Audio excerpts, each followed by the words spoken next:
Έλα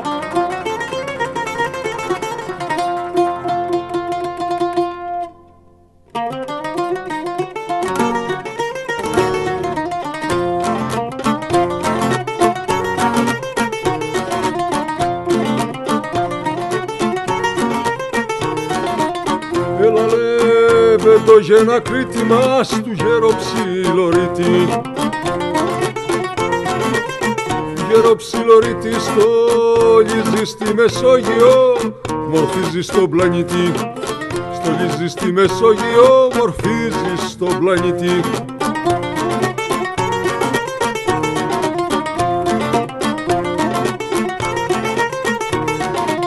Έλα στη Κρήτη στα ψηλά βουνά τα γκρίμια κατοικούνε. Τα γκρίμια κατοικούνε και οι αέτοι περήφανοι και ελεύθεροι πετούνε. Και οι αέτοι περήφανοι και ελεύθεροι πετούνε. Έλα βγάλει κριτικούς ζουλούς καλούς καπεταναίους, ατάρτες και σταυραέτους κύρωες δοξασμένους. Ατάρτες και σταυραέτους κύρωες δοξασμένους. Έλα ώσπου να αυγανικούς ζουλούς ο γεροψιλορίτης. Ο γεροψιλορίτης δεν έχει φόβο να χαθεί.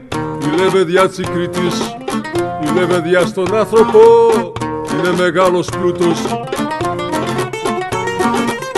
Είναι μεγάλος πλούτος, γλέντιζε φίλε τη ζωή, ψεύτης ο κόσμος τούτος. Γλέντιζε φίλε τη ζωή, ψεύτης ο κόσμος τούτος. Έλα όποιος γεννιέται κριτικός έχει μεγάλη ευθύνη. Έχει μεγάλη ευθύνη στα ήθη και στα έθιμα και στη λεβεντοσύνη. Στα ήθη και στα έθιμα και στη λεβεντοσύνη. Έλα η Κρήτη είναι φιλόξενη, λαός μεγεντισμένος. Λαός μεγεντισμένος κι όποιος για μας επισκεφτεί ποτέ δεν νιώθει ξένος. Κι όποιος για μας επισκεφτεί ποτέ δεν νιώθει ξένος. Έλα ο κριτικός περήφανος και ελεύθερος γεννιέται. Για φίλους θυσιάζεται ποτέ δεν τζαπαρνιέται. Για φίλους θυσιάζεται ποτέ δεν τζαπαρνιέται.